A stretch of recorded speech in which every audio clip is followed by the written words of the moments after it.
يشاء ويرضى. إن الذين لا يؤمنون بالآخرة ليسمون الملائكة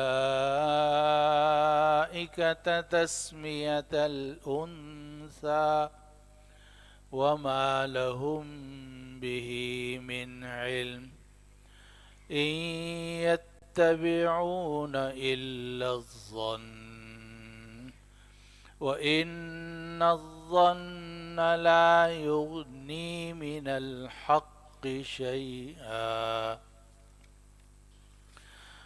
فأعرض عمن تولى عن ذكرنا ولم يرد إلا الحياة الدنيا ذلك مبلغهم من العلم إن ربك هو أعلم بمن ضل عن سبيله وهو أعلم بمن اهتدى ولله ما في السماوات وما في الأرض ليجزي الذين أساءوا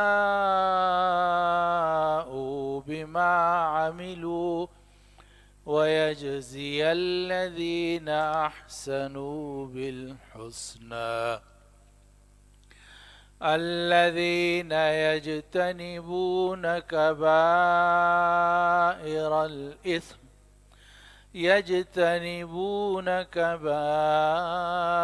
الإثم والفواحش إلا اللمم إن ربك واسع المغفرة هو أعلم بكم إذ أنشأكم من الأرض وإذ أنتم أجنة في بطون أمهاتكم فلا تزكوا أنفسكم هو أعلم بمن اتقى آمنت بالله صدق الله العظيم.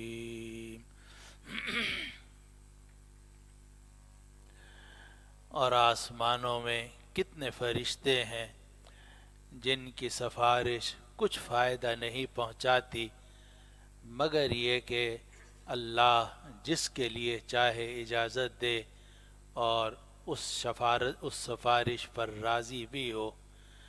بے شک جو لوگ آخرت پر ایمان نہیں رکھتے وہ فرشتوں کو عورتوں کا نام دیتے ہیں، ان کو اس چیز کا کوئی علم نہیں ہے، یہ لوگ محض اندازے کی پیروی کر رہے ہیں اور بے شک محض اندازہ حق سے کوئی فائدہ نہیں دیتا.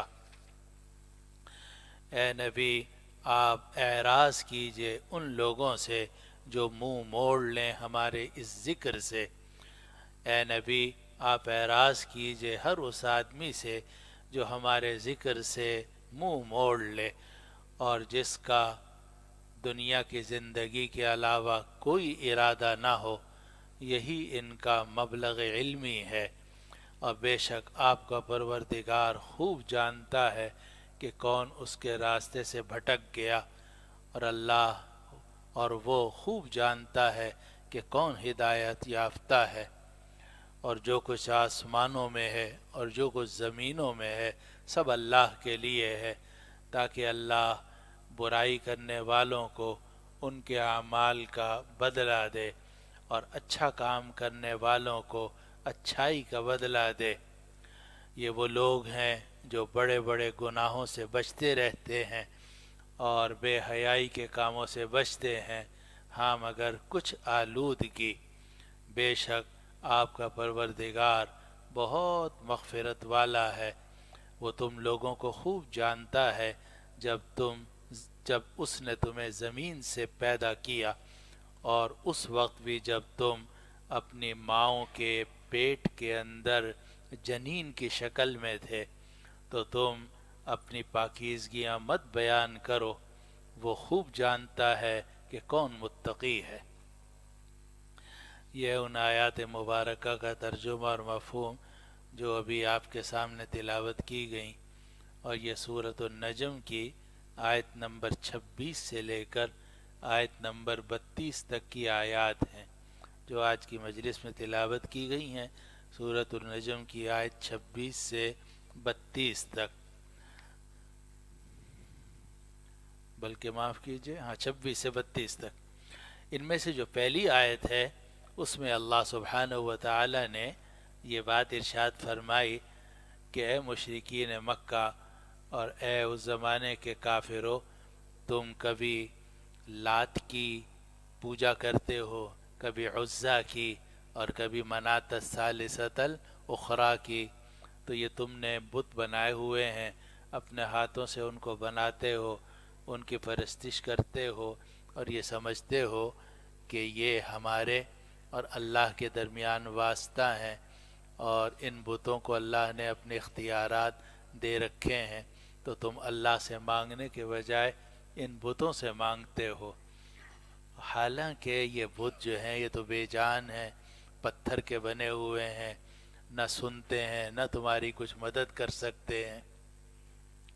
تو اللہ تعالیٰ آیت نمبر 26 میں یہ بات ارشاد فرما رہے ہیں کہ یہ تو بت ہیں، اور اللہ کے ہاں جو مقرب ترین فرشتے ہیں جو ہر وقت اللہ تعالیٰ کی بارگاہ میں سربسجود رہتے ہیں اور حاضر رہتے ہیں، ان فرشتوں کا بھی حال یہ ہے کہ وہ اللہ کی اجازت اور اللہ کی رضامندی کے بغیر کسی کی سفارش نہیں کر سکتے۔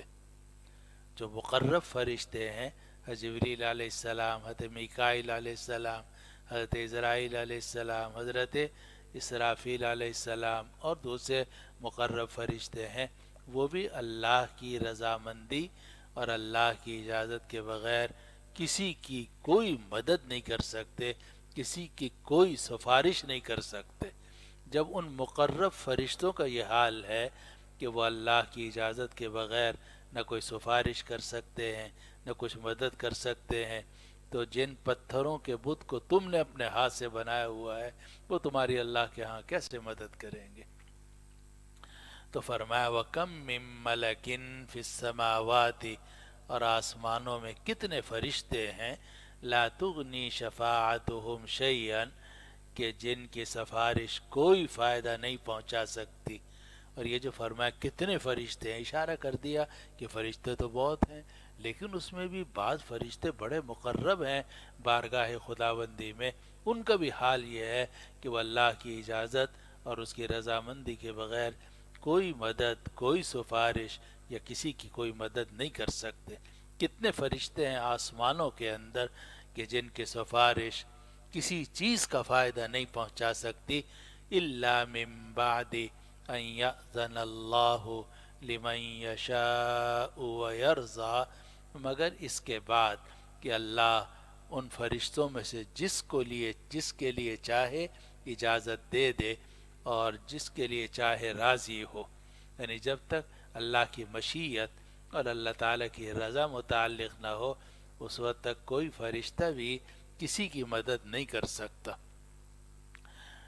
اور حضرت تھانوی رحمۃ اللہ علیہ نے ایک جگہ میں کہیں لکھا ہے کہ فرشتوں میں بھی جذبات ہوتے ہیں، فرشتوں میں بھی کچھ نہ کچھ جذبات ہوتے ہیں، لیکن ان جذبات کے باوجود وہ نہ کسی پر رحم کھاتے ہیں نہ جناب کسی کی مدد کر سکتے ہیں، جب تک کہ اللہ سبحانہ و تعالیٰ کی صریح اجازت اور رضامندی نہ ہو۔ وہ تو یفعلون ما یؤمرون ہیں کہ جو ان کو حکم دیا جاتا ہے وہ کرتے ہیں۔ تو فرشتے اگر کسی کی سفارش کرنا بھی چاہیں تو نہیں کر سکتے جب تک کہ اللہ تعالیٰ کی مشیت اور رضا اس کے ساتھ متعلق نہ ہو۔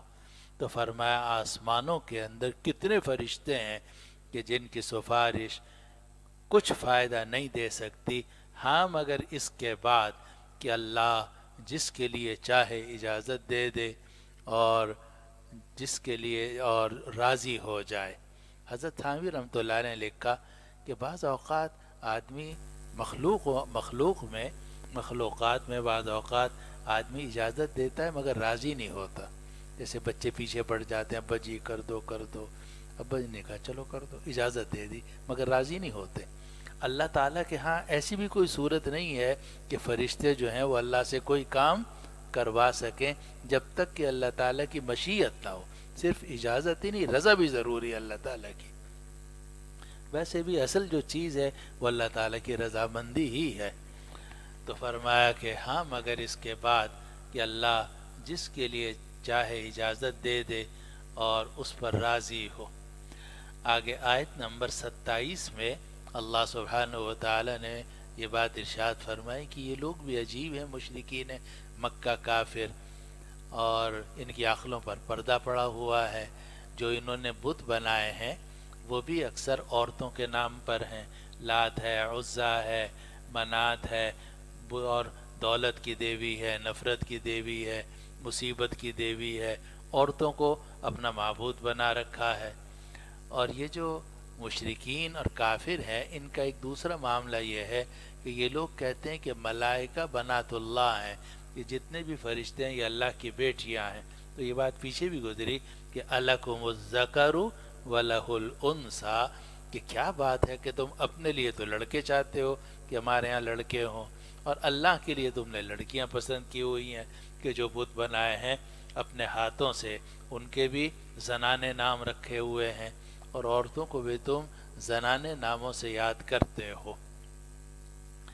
تو فرمایا ان الذین لا یؤمنون بالآخرہ، جو لوگ آخرت پر ایمان نہیں رکھتے، لیسمون الملائکۃ تسمیۃ الانثی، وہ فرشتوں کو زنانے نام رکھتے ہیں، زنانے نام دیتے ہیں.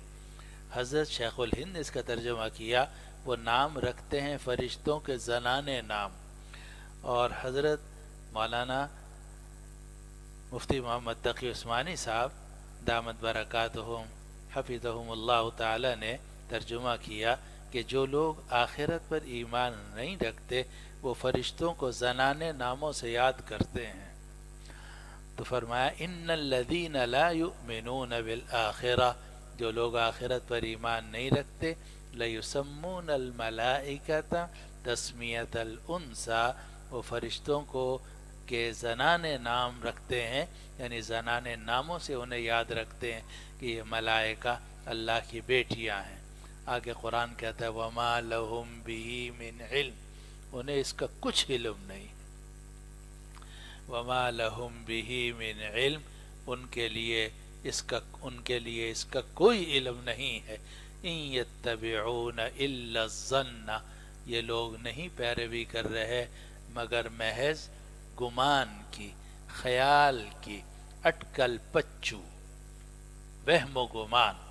یہ نہیں پیروی کر رہے مگر گمان کی. ان نافیہ ہے، ان یتبعون الا الظن، یہ لوگ نہیں پیروی کر رہے ہیں مگر گمان کی. حضرت شیخ الہند نے اس کا ترجمہ کیا یہ صرف لوگ اٹکل پر چل رہے ہیں. اور حضرت مولانا مفتی تقی عثمانی صاحب مدد اللہ نے اس کا ترجمہ کیا کہ وہ وہم و گمان پہ چل رہے ہیں، یعنی محض اندازے پر چل رہے ہیں کہ ہو سکتا ہے کہ یہ جو بت ہیں یہ عورتیں ہوں، اور ہو سکتا ہے کہ فرشتے جو ہیں وہ اللہ کی بیٹیاں ہوں. تو محض ایک خیال جو شیطان نے ان کے دل میں ڈال دیا، اس کے مطابق انہوں نے جو بت ہیں ان کو بھی زنانے نام دیے ہوئے ہیں، اور جو ملائکہ ہیں ان کو بھی اللہ کی بیٹیاں قرار دیتے ہیں. وما لہم بہ من علم، اور ان لوگوں کو اس کا کوئی علم نہیں ہے. ان یتبعون الا الظن، یہ محض خیال کی پیروی کر رہے ہیں، وہم و گمان کی پیروی کر رہے ہیں. وَإِنَّ الظَّنَّ لَا يُغْنِي مِنَ الْحَقِّ شَيْئًا، اور بے شک اندازہ یا گمان حق سے کچھ فائدہ نہیں دیتا. وَإِنَّ الظَّنَّ لَا يُغْنِي مِنَ الْحَقِّ شَيْئًا، اور محض گمان یا اندازہ یہ حق سے کوئی فائدہ نہیں دیتا. یعنی ان کافروں نے ملائکہ کو بنات اللہ قرار دیا ہے محض اپنے اندازے سے. تو اس دنیا میں اندازوں سے کام نہیں چلتا. دنیا کے معاملات ہوں یا آخرت کے معاملات ہوں، محض آپ ایک خیال کرنے لگیں آنکھیں بند کر کے، آنکھیں بند کر کے آپ کچھ خیال کریں گے، اس کی کوئی حقیقت تو نہیں ہے، ہو سکتا ہے ہو سکتا ہے کہ نہ ہو، وہ گمان یا محض خیال حق کا فائدہ نہیں دیتا۔ وَإِنَّ الظَّنَّ لَا يُغْنِي مِنَ الْحَقِّ شَيْئًا، اور بے شک گمان حق کا کوئی فائدہ نہیں دیتا۔ یعنی اگر کسی جگہ میں آپ کا خیال ہے اور دوسری طرف حقائق ہیں تو آپ کے گمان کی پیروی کی جائے گی یا حقائق کی پیروی کی جائے گی؟ حقائق کی پیروی کی۔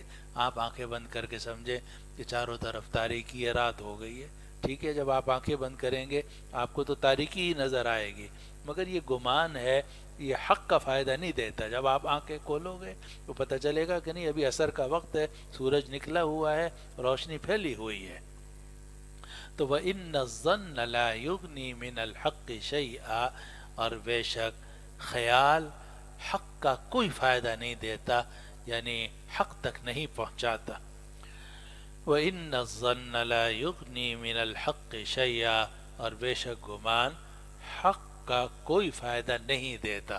یعنی اگر ایک طرف حق ہو اور دوسری طرف گمان ہو تو اس گمان سے حق کا کوئی فائدہ نہیں ہوگا۔ البتہ اگر کہیں حق واضح نہ ہو، جیسے مسائل اجتہادیہ میں ہوتا ہے کہ نص نہیں ہے ہمارے پاس اور ہمیں اجتہاد کرنا پڑ رہا ہے، ہمیں کیا، یعنی مجتہدین کو، مجتہدین اجتہاد کر رہے ہیں، تو اس میں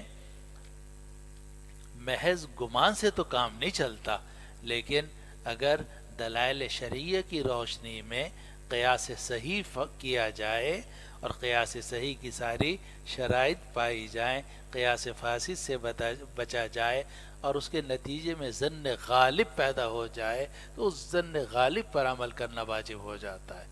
لیکن وہ جو ظن غالب ہے وہ یہاں مراد نہیں ہے، بلکہ یہاں تو وہم مراد ہے، محض ایک خیال مراد ہے، محض ایک اندازہ مراد ہے، اور محض وہم و گمان اور محض خیال حق کا کوئی فائدہ نہیں دیتا۔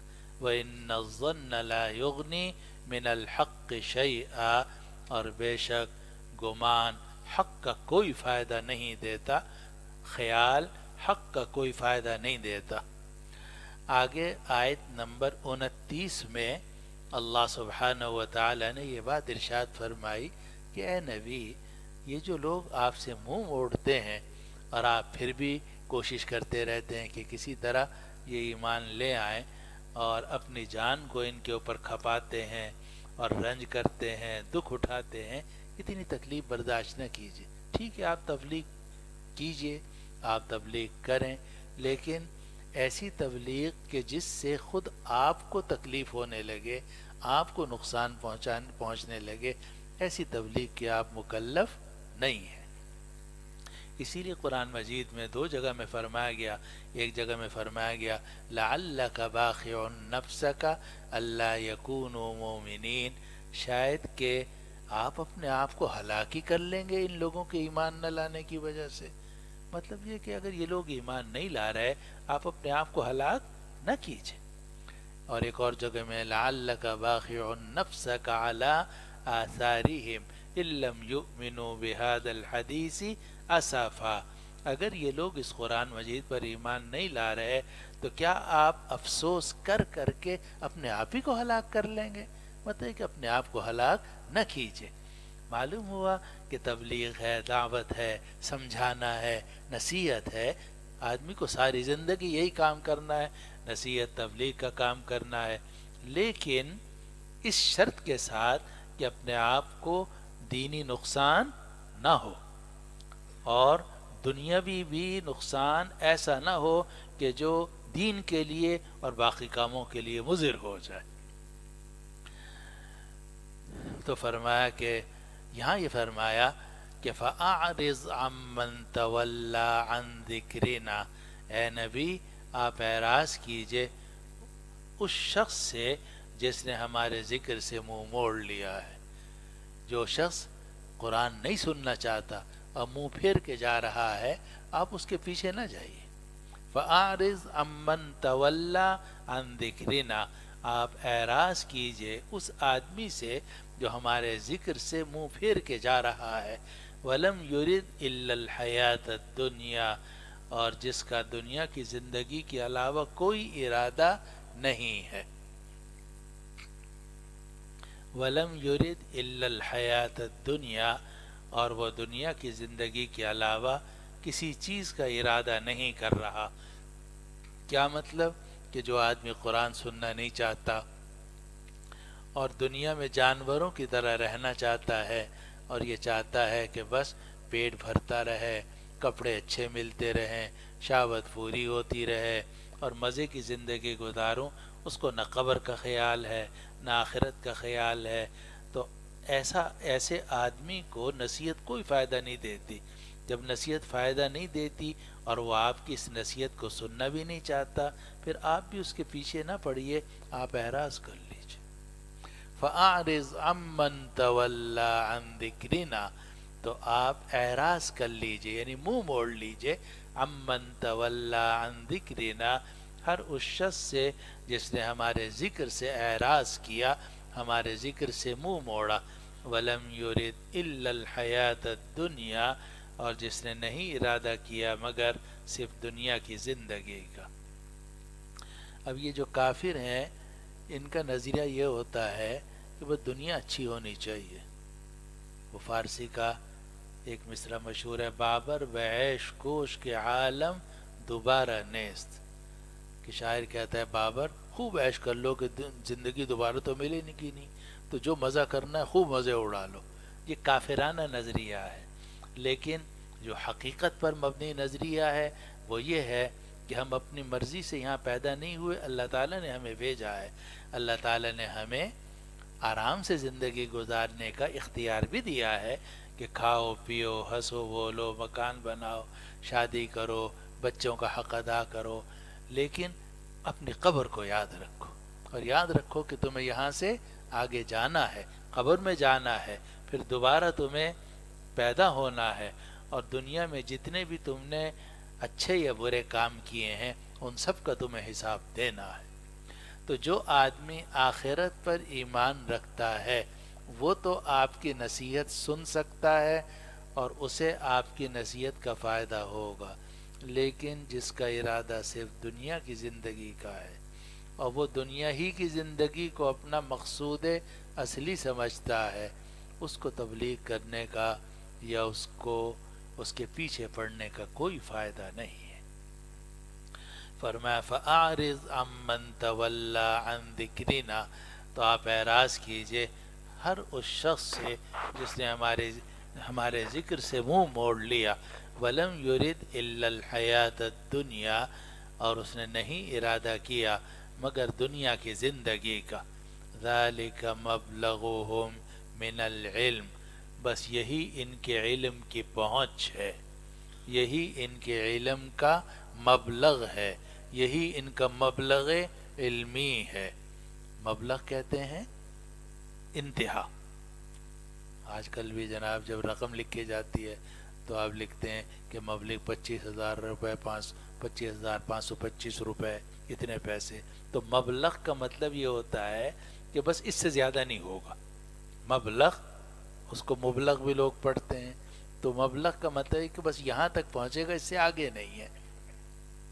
تو اللہ تعالیٰ عجیب بات فرما رہے ہیں، یہ وہ لوگ ہیں کہ دنیا ان کا مبلغ علم ہے، ہر وقت بس دنیا ہی کی بات کرتے رہتے ہیں. اور چونکہ یہ دنیا ہی کی بات کرتے ہیں اس لیے نہ ان کو قبر کی بات سمجھ میں آئے گی، نہ اپنی موت کی بات سمجھ میں آئے گی، نہ آخرت کی بات سمجھ میں آئے گی. تو قرآن نے فرمایا کہ فَأَعْرِضْ عَمَّنْ تَوَلَّى عَنْ ذِكْرِنَا، تو آپ اعراض کیجئے ہر اس شخص سے جس نے ہمارے ذکر سے منہ موڑ لیا. وَلَمْ يُرِدْ إِلَّا الْحَيَاةَ الدُّنْيَا، اور اس نے نہیں ارادہ کیا مگر دنیا کی زندگی کا. ذَلِكَ مَبْلَغُهُمْ مِنَ الْعِلْمِ، یہ دنیا ان کے علم کی پہنچ ہے، یہ دنیا ان کے علم کی پہنچ ہے کہ ان کے علمی دنیا آخر میں جا کر دنیا تک پہنچتی ہے. جتنے ان کا علم ہے وہ سب دنیا تک پہنچتا ہے. ابھی ہمارے حضرت تشریف لے گئے، حضرت مولانا تقی عثمانی صاحب دامت برکاتہم اسلام آباد، وہاں بڑے کسی آدمی سے ملاقات ہوئی تو اس نے کچھ بات کی، تو حضرت نے حضرت شیخ الاسلام مولانا محمد تقی عثمانی صاحب دامت برکاتہم نے ان سے فرمایا کہ جناب گزارش یہ ہے، اگر آپ برا محسوس نہ کریں تو گزارش یہ ہے کہ آپ کی سوچ میں اور ہماری سوچ میں زمین آسمان کا فرق ہے۔ فرمایا کہ آپ جو اسکولوں کالجوں کی بات کرتے ہیں اور مدرسوں کی بات کرتے ہیں، تو جس علم کی آپ بات کر رہے ہیں کہ یہ ہونا چاہیے، یہ ہونا چاہیے اسکولوں میں، کالجوں میں، یونیورسٹیوں میں، اس کی انتہا دنیا پر ہوتی ہے کہ جی گریڈ اچھا مل جائے، پیسے اچھے مل جائیں، اور جناب اس کے جو ہمیں ریٹائرمنٹ کے بعد پیسے بہت اچھے مل جائیں، مکان بن جائے، بس یہ ہے سارے علم کا انتہا اس بات پر ہے کہ جناب دنیا مل جائے۔ لیکن مدرسوں میں جو طالب علم پڑھتے ہیں، دنیا ان کا مبلغ علم نہیں ہوتا، ان کا جو علم ہے وہ اس بات پر ہوتا ہے کہ دنیا بھی اچھی ہونی چاہیے، قبر بھی اچھی ہونی چاہیے، آخرت بھی اچھی ہونی چاہیے، اور دنیا سے زیادہ بہتر قبر ہونی چاہیے، اور قبر سے زیادہ بہتر آخرت ہونی چاہیے۔ تو ہماری اور آپ کی سوچ ہی میں بڑا فرق ہے، آپ کسی اور انداز سے سوچتے ہیں، اسی کی بنیاد پر آپ سارے فیصلے کرتے ہیں، اور ہم مدرسوں کے جو لوگ ہیں تو ہم کسی دوسری بنیاد پر سوچتے ہیں۔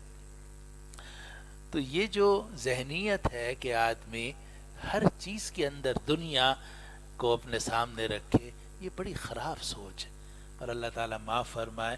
بعض اوقات ہم جیسے دینداروں میں بھی یہ بات پیدا ہو جاتی ہے، ہمیں وظیفہ بھی وہ پسند آتا ہے جس میں پیسے کا اضافہ ہو، کہتے ہیں کوئی وظیفہ بتا دیں، اور وظیفہ بھی ایسا ہونا چاہیے جس سے پیسوں میں اضافہ ہو، اور جناب ایسا وظیفہ ہونا چاہیے کہ جس سے جناب مکان بڑا ہو جائے، ایسا وظیفہ، ہر چیز میں بس دنیا ہی دنیا ہے۔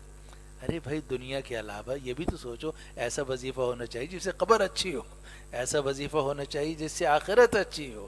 محض دنیا کو اپنے مبلغ علم بنانا یہ کوئی اچھی بات نہیں ہے، یہ قرآن اور حدیث کی تعلیمات کے بالکل خلاف ہے، اور قرآن نے ان کافروں کے بارے میں فرمایا کہ یہ دنیا تو ان کا مبلغ علم ہے۔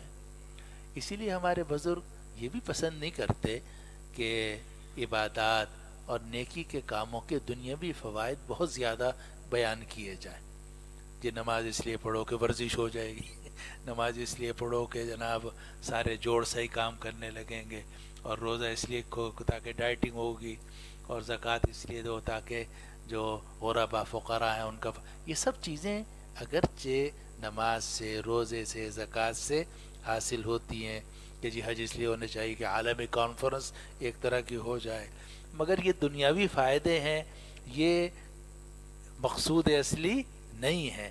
نماز کا فائدہ جو ہے وہ ورزش نہیں ہے، روزے کا فائدہ ڈائٹنگ نہیں ہے، اور جناب حج کا جو فائدہ ہے وہ کوئی انٹرنیشنل کانفرنس مسلمانوں کی نہیں ہے۔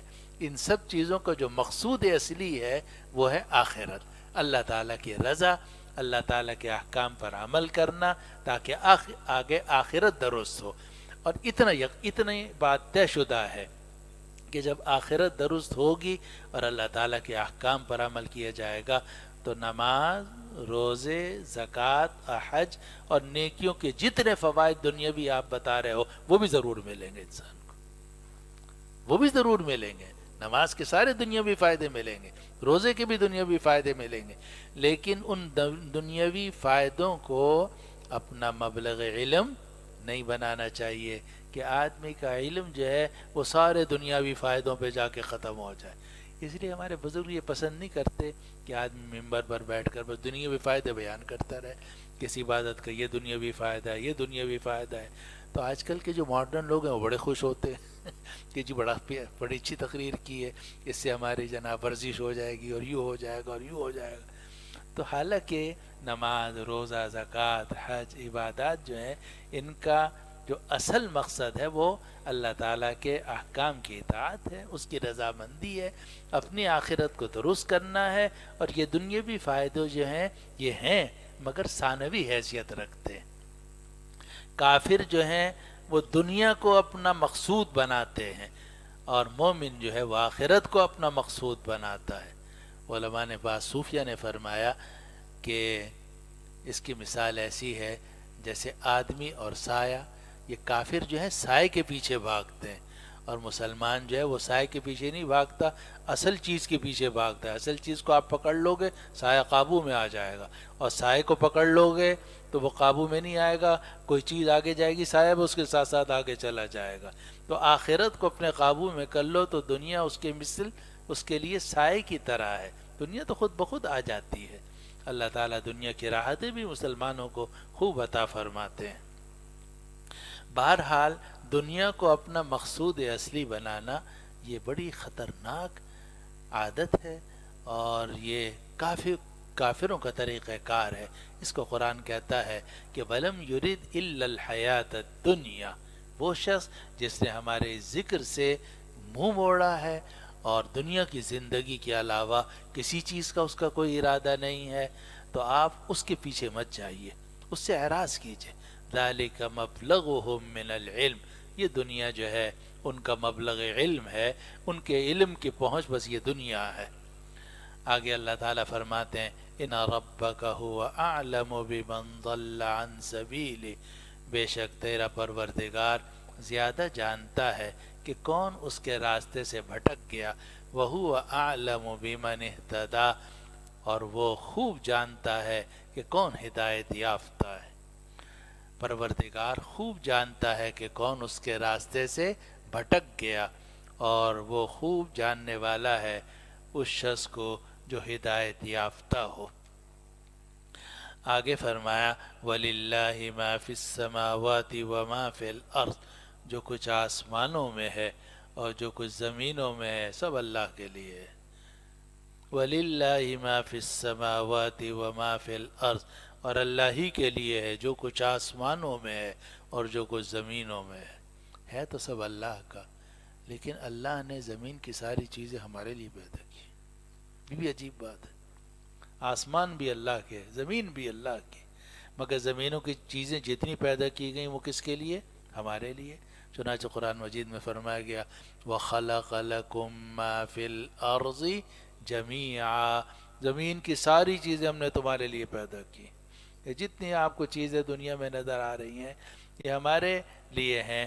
جناب کسی کا ہم شکار کرتے ہیں، کسی کو پالتے ہیں، کسی کی کھال استعمال کرتے ہیں، کسی کا گوشت استعمال کرتے ہیں، کس چیز سے کچھ بناتے ہیں، تو یہ آسمان و زمین سب اللہ کے لیے ہیں، اور زمین کے اندر جتنی چیزیں ہیں وہ انسانوں کے لیے ہیں، اور انسان جو ہے وہ اللہ تعالیٰ کے لیے ہے کہ وہ اللہ تعالیٰ کی عبادت کرے۔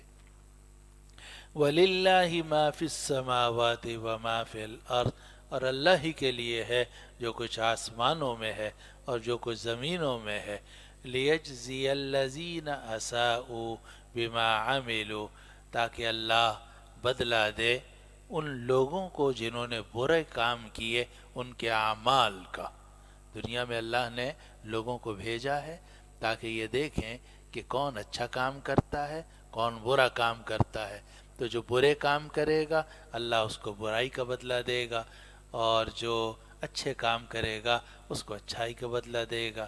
تو فرمایا لِيَجْزِيَ الَّذِينَ أَسَاءُوا بِمَا عَمِلُوا، تاکہ اللہ بدلہ دے ان لوگوں کو جنہوں نے برا کیا، کیا بدلہ دے؟ بِمَا عَمِلُوا، ان کاموں کا جو انہوں نے کیے۔ وَيَجْزِيَ الَّذِينَ أَحْسَنُوا بِالْحُسْنَى، اور تاکہ اللہ بدلہ دے اچھا کام کرنے والوں کو اچھائی کا، اچھا کام کرنے والوں کو اچھائی کا بدلہ دے۔ یہ اچھا کام کرنے والے کون ہیں؟ جو گناہوں سے بچتے ہیں۔ اچھا کام کرنے والے کون ہیں؟ جو گناہوں سے بچتے ہیں۔ اسی لیے سب سے زیادہ متقی آدمی وہ ہے جو گناہوں سے بچتا ہو۔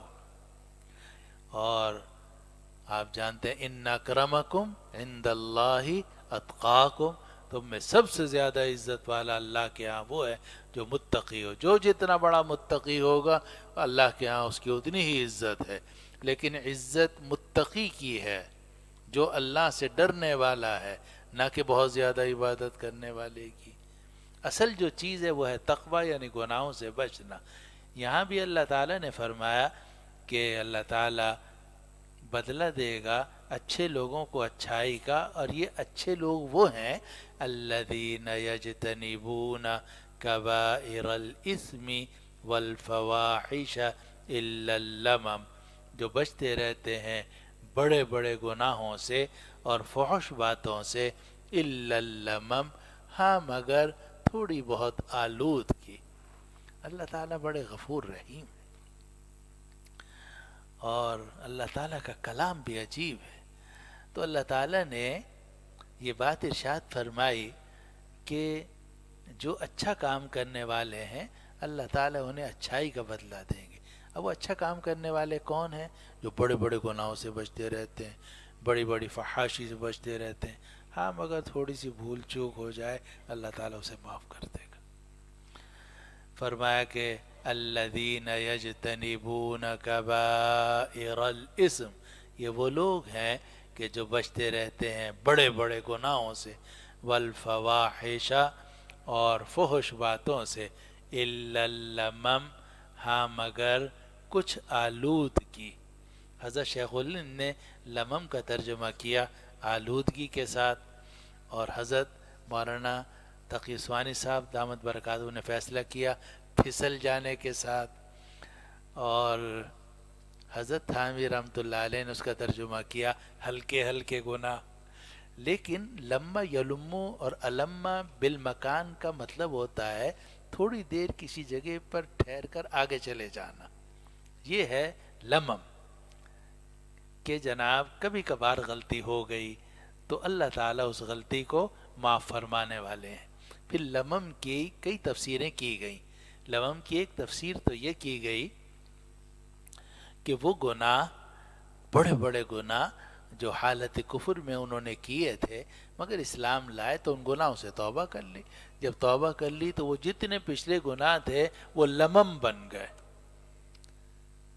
اور اسی لیے کافر جو تھے اس زمانے کے کافر صحابہ کو کہتے تھے، بعض صحابہ کو، بھئی تم بھی تو وہی تھے جو ہمارے ساتھ فلاں فلاں کام کرتے تھے۔ تو صحابہ کہتے تھے ہاں اس وقت میں ہم سے غلطی ہوئی، ہم کافر تھے، لیکن اب تو ہم اسلام لے آئے ہیں، الحمدللہ ہم نے تو ان سب سے توبہ کر لی ہے۔ تو جو پچھلے گناہ ہو گئے وہ لمم کے اندر داخل ہیں۔ اسی طرح اگر کسی آدمی سے کوئی غلطی ہوئی، بڑا گناہ ہوا، کبیرہ گناہ، اور اس نے توبہ کر لی تو وہ بھی لمم میں داخل ہے۔ اور حضرت شیخ الہند مولانا محمود الحسن صاحب قدس اللہ سرہ نے عجیب مثال دی۔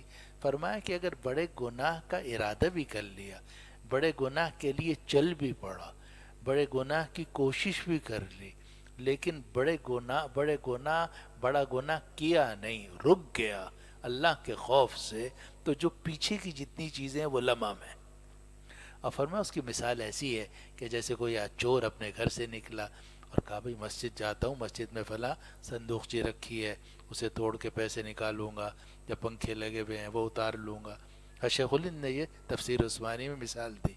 فرمایا گھر سے چلا کہ میں جاؤں گا مسجد میں جا کے چوری کروں گا، چلتا رہا، پھر مسجد پہنچا، پھر دروازہ کھولا، اندر چلا گیا، اور چیز بھی جناب کھولنے کی کوشش، پھر اس کو خدا کا خوف ہو گیا عین وقت پہ کہ اللہ کا گھر ہے، اللہ نے مجھے منع کیا ہے، میں نہیں کرتا، رک گیا وہ، اور رک کے واپس آ گیا۔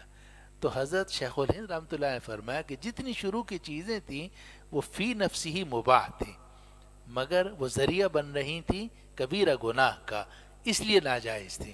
لیکن جب وہ ساری چیزیں ابتدائی کبیرہ گناہ تک نہیں پہنچی بلکہ جا کر رک گئیں اور کبیرہ گناہ سے وہ بچ گیا، اب یہ سارا کا سارا کیا ہو گیا؟ لمم ہو گیا۔ جب لمم ہو گیا تو الا اللمم کے اندر داخل ہے۔ اور حضرت عبداللہ ابن عباس رضی اللہ عنہ نے اس کی تفسیر میں فرمایا کہ اس کی بہترین مثال وہ ہے جو حضرت ابو ہریرہ رضی اللہ عنہ ذکر فرمائی، کہ عجیب حدیث ہے وہ۔ فرمایا کہ حضرت ابو ہریرہ رضی اللہ عنہ نے فرمایا کہ نبی کریم صلی اللہ علیہ وسلم نے فرمایا ان اللہ کتم علی ابن آدم حظہ من الزنا ادرک ذلک لا محالہ، ہر آدمی کے اوپر اللہ نے زنا کا کچھ حصہ طے کر دیا ہے، اور وہ کچھ نہ کچھ زنا میں مبتلا ہوتا ہے۔ فرمایا فزن العینین النظر، آدمی آنکھوں سے زنا کرتا ہے، وہ دیکھنا ہے، اور ہاتھوں سے زنا کرتا ہے، چھونا ہے، اور زبان سے زنا کرتا ہے، وہ بھی زبان کا زنا ہے.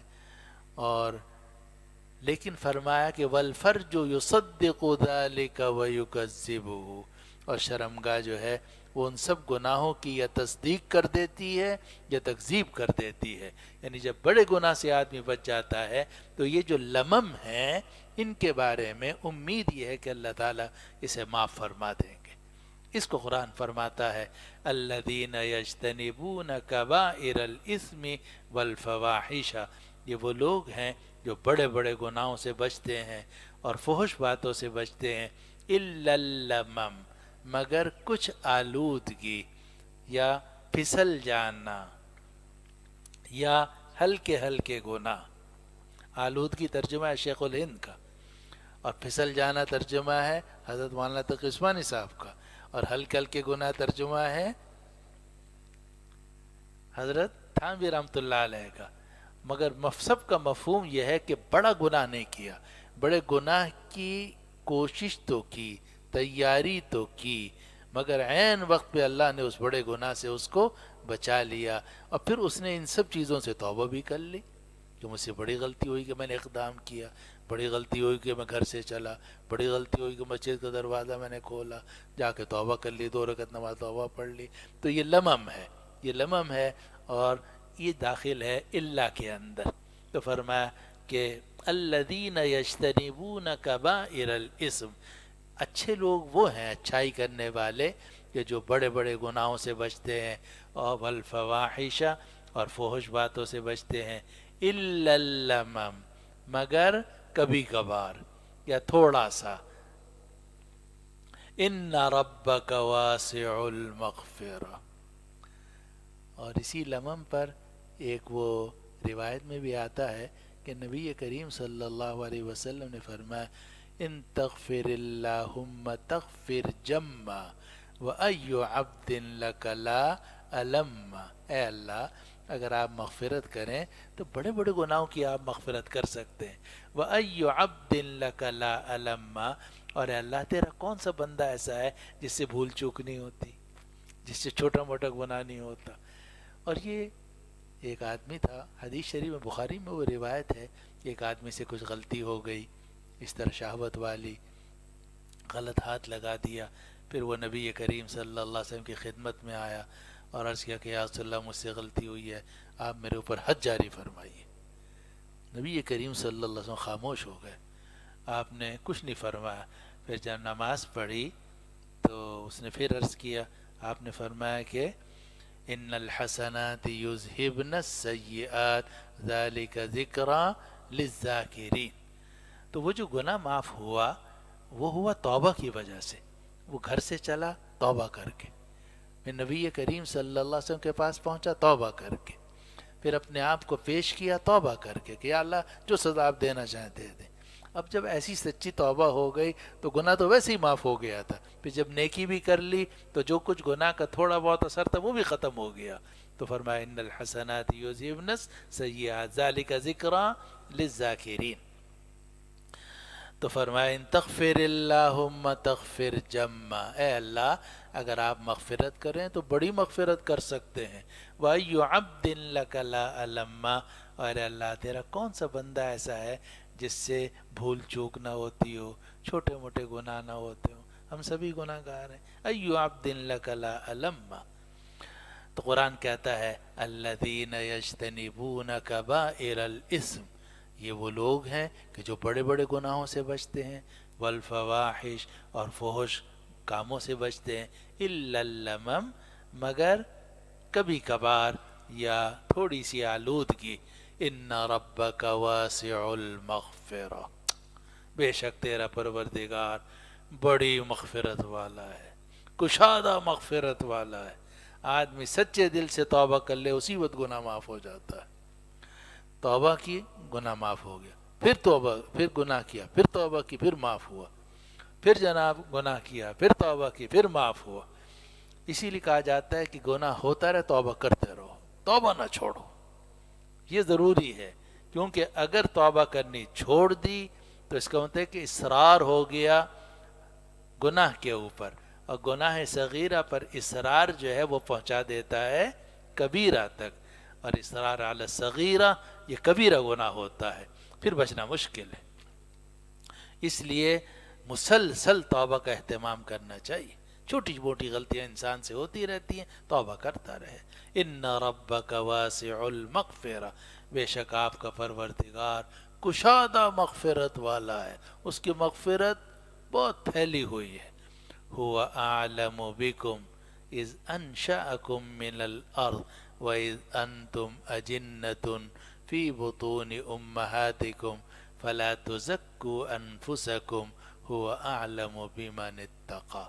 اب یہ آخری آیت ہے 32، اس میں اللہ سبحانہ و تعالی نے عجیب بات ارشاد فرمائی، اور مضمون کا خلاصہ یہ ہے کہ دیکھو اپنے آپ کو زیادہ پاکیزہ مت قرار دیا کرو۔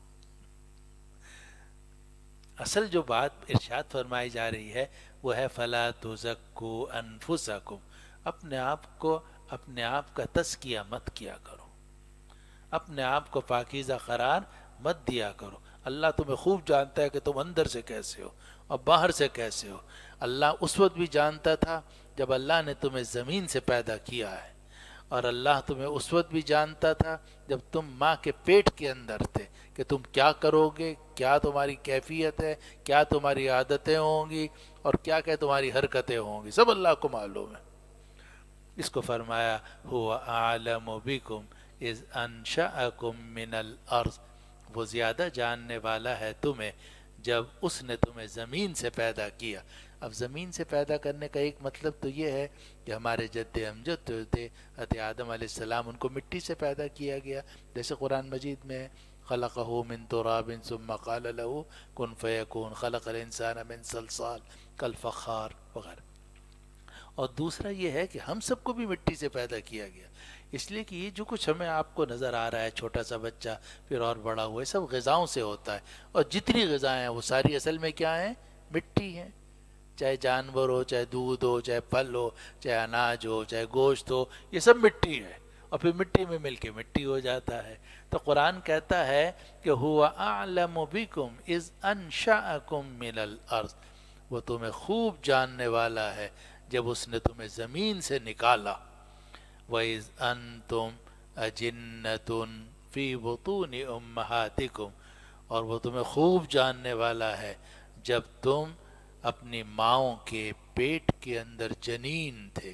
جنین کہتے ہیں اس بچے کو جو ماں کے رحم میں جس کی پرورش ہو رہی ہو، اور وہ تمہیں خوب جانتا تھا اس وقت بھی جب کہ تم اپنے ماؤں کے پیٹ کے اندر جنین تھے۔ فلا تزکوا انفسکم، تو اپنے آپ کو پاکیزہ مت قرار دو۔ فلا تزکوا انفسکم، اپنے آپ کو پاکیزہ مت قرار دو۔ هو اعلم بمن اتقى، وہ زیادہ جانتا ہے کہ کون متقی ہے۔ ہم نے جناب داڑھی رکھ لی، ٹوپی پہن لی، کو تھوڑا سا دیا، اب ہم سب کو حقیر سمجھیں اور کہے جی میں بس ایسا ہوں اور فلاں ایسا فلاں ایسا۔ یہ اپنا تزکیہ کرنا ہے، اور تزکیہ کرنا اپنے آپ کا یہ ممنوع ہے، اور یہ گناہ کبیرہ ہے، اور یہ علامت ہے اس بات کی کہ یہ آدمی متکبر ہے، اور تکبر شرک کے بعد بدترین گناہوں میں سے ایک بڑا گناہ ہے۔ تکبر عزازیل را خار کرد، بزندان لعنت گرفتار کرد۔ تو آدمی کچھ نیکی کر کے، تھوڑی سی نیکی کی، ایک چلہ لگا لیا، نماز پڑھ لی، داڑھی، اب سب کو حقیر سمجھتا ہے۔ ارے بھائی تو دوسروں کو کیسے حقیر سمجھتا ہے؟ اپنا تزکیہ کیسے کر رہا ہے؟ سب کو سمجھتا ہے جہنم میں جائیں گے، میں جنت میں جاؤں گا، اور اگر جناب میں ان کو نہیں روکوں گا تو میں بھی جہنم میں جاؤں گا۔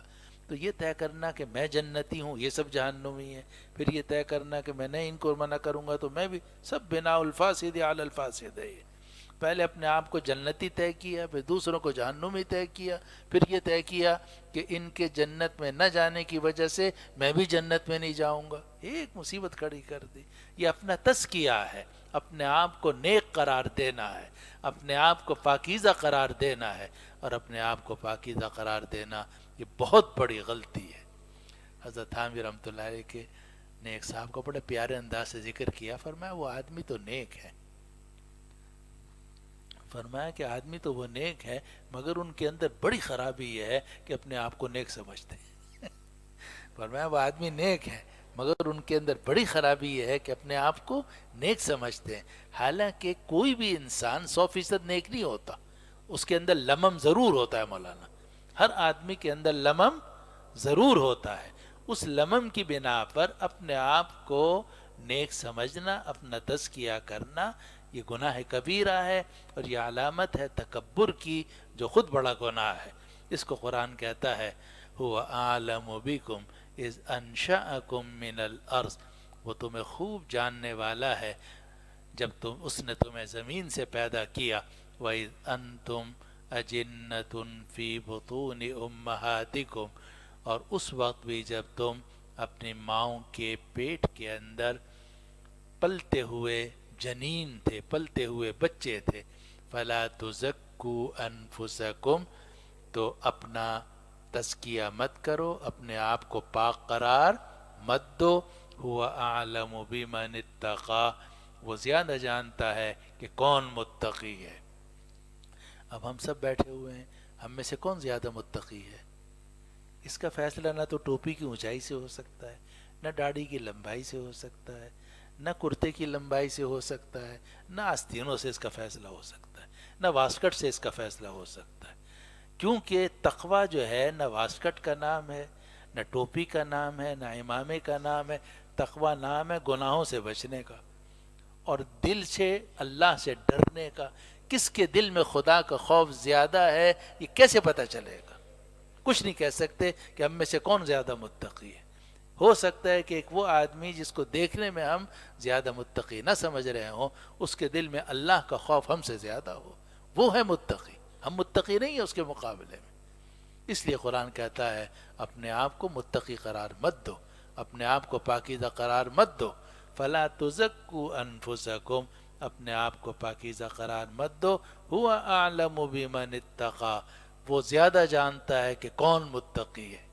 اور تقریباً یہی بات سورۃ النساء میں بھی آئی ہے، فرمایا الم تر الی الذین یزکون انفسهم بل اللہ یزکی من یشاء ولا یظلمون فتیلا، کیا آپ نے نہیں دیکھا ان لوگوں کو جو اپنا تزکیہ کرتے ہیں، اپنے آپ کو نیک قرار دیتے ہیں، اپنے آپ کو جنتی قرار دیتے ہیں، اپنا جناب تقوی کا اظہار کرتے ہیں، بل اللہ یزکی من یشاء، ہاں اللہ جس کو چاہتا ہے پاک کرتا ہے، لیکن اپنے آپ کو پاکیزہ قرار دینا یہ ناجائز۔ اور اس کے اندر بھی دو مفہوم ہیں، ایک مفہوم تو یہ ہے کہ آدمی خود اپنے آپ کو نیک قرار دے، دوسرا یہ ہے کہ آدمی کسی دوسرے آدمی کو نیک قرار دے، اس سے بھی منع کیا گیا ہے۔ عجیب بات ہے، اگر میں کہوں کہ جناب یہ جو فلاں آدمی ہے آپ میں سے سیدھا جنتی ہے، یہ غلط ہے، یہ نہیں کہنا چاہیے مجھے، یہ ہے یزکون انفسہم لا تزکو انفسہم۔ ایک مرتبہ ایک آدمی نے نبی کریم صلی اللہ علیہ وسلم کے سامنے اس طرح کی بات کرتی کہ جی فلاں آدمی تو ایسا ہے، آپ نے فرمایا کہ وَيْلَكَ قَطَعْتَ عُنُقَ أَخِيكَ عُنُقَ صَاحِبِكَ، افسوس ہے تم نے اپنے ساتھی کی گردن کاٹ دی، اس کے سامنے اس کی تعریف نہیں کرنی چاہیے۔ اور فرمایا اگر کسی کی تعریف بھی کرنی ہو تو اس طریقے سے کرو کہ میرا خیال یہ ہے، باقی حساب لینے والا اللہ تعالیٰ ہے، میرا خیال یہ ہے کہ یہ آدمی جنتی ہے، میرا خیال یہ ہے کہ یہ آدمی نیک ہے، باقی اللہ تعالیٰ جو ہے وہ حساب لینے والا ہے۔ تو آخر میں فرمایا گیا فلا تزکوا انفسکم، اپنے آپ کو پاکیزہ قرار مت دو، هو اعلم بمن اتقى، وہ زیادہ جانتا ہے کہ کون خدا سے ڈرتا ہے۔ تو کون زیادہ متقی ہے، کون خدا سے زیادہ ڈرنے والا ہے، اس کا علم اللہ تعالیٰ کے سوا کسی کو نہیں ہے۔